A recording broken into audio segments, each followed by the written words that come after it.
ભાવનગર લઠ્ઠાકાંડની તપાસ દરમિયાન ચર્ચામાં આવેલા આ અધિકારી ગગનદીપ ગંભીર કોણ છે? સીબીઆઈથી ભાવનગર લઠ્ઠાકાંડ સુધીની સફર.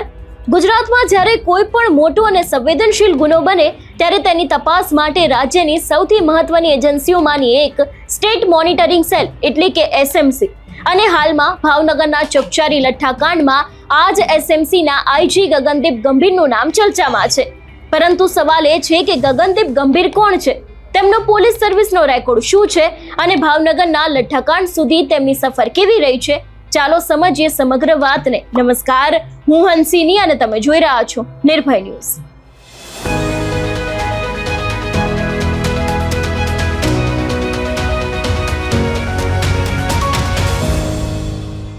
ગગનદીપ ગંભીર 2004 બેચના ગુજરાત કેડરના આઈપીએસ અધિકારી છે.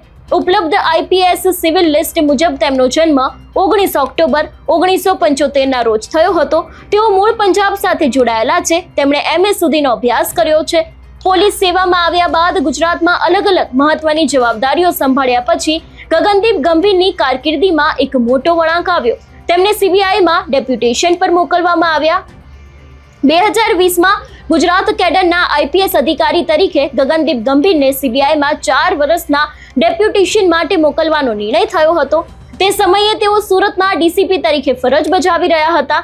સીબીઆઈમાં તેમની ભૂમિકા ખાસ ચર્ચામાં ત્યારે આવી જ્યારે અભિનેતા સુશાંત સિંહ રાજપૂતના મૃત્યુની તપાસ સીબીઆઈને સોંપાઈ. ઓગસ્ટ 2020માં કેન્દ્ર સરકારે ગગનદીપ ગંભીર અને ગુજરાતના કેડર વરિષ્ઠ આઈપીએસ અધિકારી મનોજ શશિધરને સુશાંત સિંહ રાજપૂત કેસની સીબીઆઈ તપાસ સાથે જોડ્યા હતા. ગગનદીપ ગંભીરને આ તપાસ માટે રચાયેલી ટીમની દેખરેખ સાથે જોડવામાં આવ્યા હતા. અર્થાત દેશભરમાં ચર્ચામાં રહેલા હાઈ પ્રોફાઇલ કેસમાં પણ ગગનદીપ ગંભીરની ભૂમિકા રહી ચૂકી છે. સીબીઆઈમાં લાંબી જવાબદારી પૂર્ણ કર્યા બાદ તેઓ 2024માં ગુજરાત પોલીસમાં પરત આવ્યા. એ સમયે તેમને ગાંધીનગર પોલીસ ભવન ખાતે આઈજી એડમિનિસ્ટ્રેશનની જવાબદારી સોંપવામાં આવી હતી.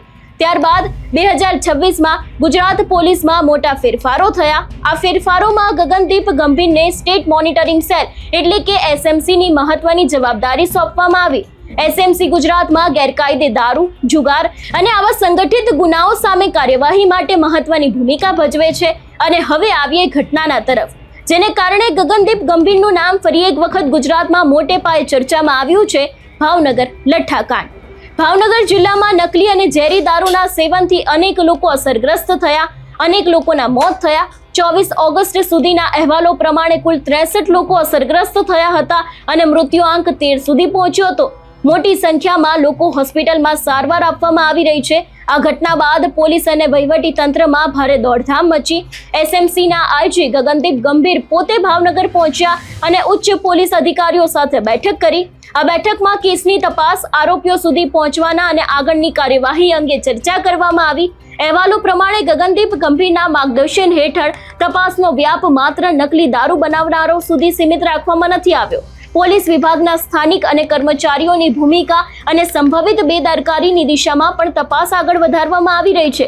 નીલમબાગ અને વરતેજ પોલીસ સ્ટેશનના સ્ટાફ ઉપરાંત એલસીબી, એસઓજી તથા પીઆઈ અને પીએસઆઈ કક્ષાના અધિકારીઓના નિવેદનો પણ નોંધવામાં આવી રહ્યા છે. લઠ્ઠાકાંડથી અસરગ્રસ્ત લોકોની સારવાર કરનારા તબીબોના નિવેદનો પણ લેવામાં આવ્યા છે. આ કાર્યવાહી દરમિયાન 2 પીઆઈ અને 5 પોલીસ કર્મચારીઓને સસ્પેન્ડ કરવામાં આવ્યા હોવાના પણ અહેવાલો છે.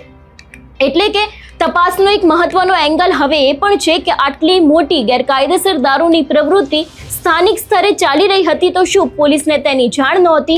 અને જો જાણ હતી તો કાર્યવાહી કેમ ના થઈ? અને જો જાણ નથી તો પોલીસની સિસ્ટમ ક્યાં નિષ્ફળ ગઈ છે? આ સવાલોના જવાબ તપાસમાંથી બહાર આવવાના બાકી છે.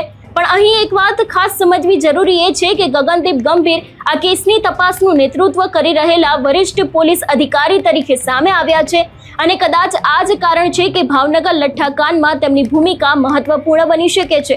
એક તરફ ગગનદીપ ગંભીરનો ભૂતકાળ જુઓ તો 2004 બેચથી ગુજરાત પોલીસની સફર, ત્યારબાદ સીબીઆઈમાં ડેપ્યુટેશન અને સુશાંત સિંહ રાજપૂત જેવા હાઈ પ્રોફાઇલ કેસની તપાસ સાથે જોડાણ જોવા મળે છે. બીજી તરફ આજે તેઓ ગુજરાતના એસએમસી જેવા મહત્વના યુનિટ સાથે જોડાયેલા છે અને ભાવનગરના લઠ્ઠાકાંડમાં સ્થાનિક પોલીસથી લઈને તપાસના મોટા એંગલ સુધી નજર રાખી રહ્યા છે. હવે સૌથી મોટો સવાલ એ છે કે ભાવનગર લઠ્ઠાકાંડમાં ખરેખર નકલી દારૂ ક્યાં બન્યો, તેનું નેટવર્ક કેટલું મોટું હતું, તેમાં કોણ કોણ સામેલ હતું અને સ્થાનિક સ્તરે કોઈની બેદરકારી કે મિલીભગત હતી કે નહીં, આ તમામ સવાલોના જવાબ તપાસ દરમિયાન આગળ આવશે. પરંતુ એક વાત સ્પષ્ટ છે, ભાવનગર લઠ્ઠાકાંડ હવે માત્ર એક નકલી દારૂનો કેસ રહ્યો નથી. આ કેસે ગુજરાતની પોલીસ વ્યવસ્થા, ગેરકાયદે દારૂના નેટવર્ક અને સ્થાનિક તંત્રની જવાબદારી ત્રણેયના સવાલોના ઘેરામાં લાવી દીધા છે.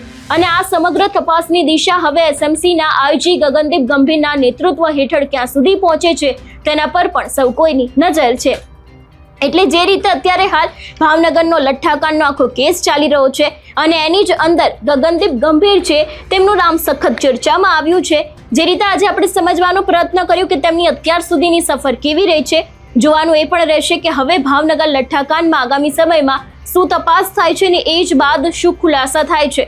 આ વિષયને લઈને તમારું શું માનવું છે અમને કમેન્ટ કરીને ચોક્કસથી જણાવજો. તેની સાથે અમારી ચેનલ નિર્ભય ન્યૂઝને લાઇક, શેર અને સબસ્ક્રાઇબ કરવાનું ભૂલશો નહીં. નમસ્કાર.